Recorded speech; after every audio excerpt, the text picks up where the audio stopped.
I will never deny and I will never confirm the fact. ফের আলোচনায় Anna Chapman.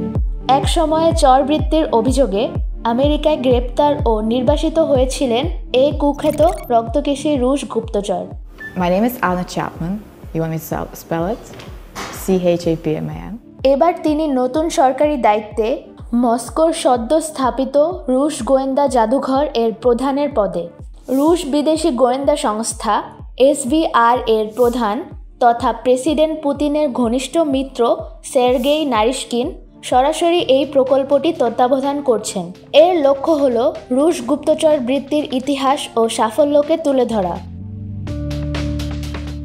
আনা চ্যাপম্যানকে এই জাদুঘরের দায়িত্ব দেওয়া বোধহয় আনার কাজকেও স্বীকৃতি দেওয়া। 2010 সালে নিউ ইয়র্কে আনাকে গ্রেপ্তার করেছিল মার্কিন গোয়েন্দা সংস্থা FBI। অপারেশন ঘোস্ট স্টোরিজের অংশ হিসেবে তাকে ও আরও 9 জন রুশ এজেন্টকে চরবৃত্তির অভিযোগে আটক করা হয়েছিল। সেই সময়ে গোটা বিশ্বের সংবাদ শিরোনামে উঠে এসেছিল এই লাল চুলের রুশ সুন্দরীর নাম।